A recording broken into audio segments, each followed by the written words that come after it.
dream of being plucked from relative obscurity and being thrust into the limelight. But for Millie Forrest from Chiswick, that's exactly what happened. Millie, tell us about it.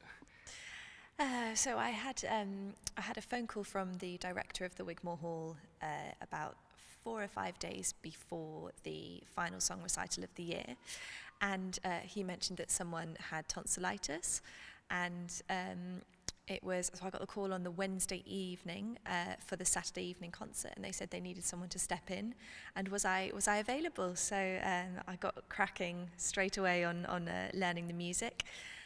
So I had about 36 hours or something like that to prepare. And it was an amazing concert. It's the sort of thing that you think will never ever happen. And it did. And luckily, I think I didn't mess it up. So yeah, it was an incredible evening. I felt very lucky. And you're no stranger to singing at the Wigmore Hall, are you? Tell us a bit about that. I've done, one little thing before, but it was through the Royal Academy, which is where I've just graduated from for my undergrad. And we were just part of a very small little ensemble. So this time it really felt like sort of a debut. It felt like it was a far more nerve-wracking experience. It felt a little bit more grown up this time.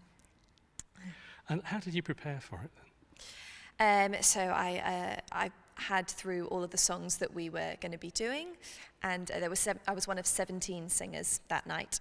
So it was a big group of us, and all of the singers have international careers developing of their own. So I really didn't want to mess it up for any of them, and they've been preparing for a long time. So I wanted to make sure that I didn't let any of them down.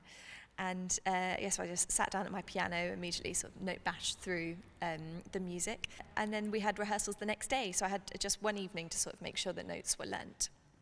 Now we're in St Michael and All Angels Church in Chiswick, and you're no stranger to that church. Tell us a little bit more about your singing in Chiswick. I've lived here with my parents all of my life, and I started out by singing in the children's choir of St Michael and All Angels Church. I think I started when I was 8 or 9, and so over the last 3 years, 4 years, I've put on operas here every year, because actually you don't get a huge amount of stage experience when you're doing your undergrad. It's sort of saved for when you start masters. So I thought, well, if I'm not going to get that much opportunity given to me, I'll just try and put them on myself. And I learned a huge amount from doing that, and that's always been through the Bedford Park Festival. So yeah, Chiswick feels very much like where it's all started for me, and it's an incredibly musical area. So I feel very lucky to have grown up here. I have a musical family who are really supportive and come to lots of my concerts. So it's I'm hoping that I'll still be able to carry on singing here for as long as I possibly can. Torrin Douglas and Tassie and Dinah, they've all been extremely helpful. And the festival has really sort of blossomed over the last 10 years. It's, I think I remember when I was 13, it was just sort of starting to come into its own. And music's been a massive part of the church.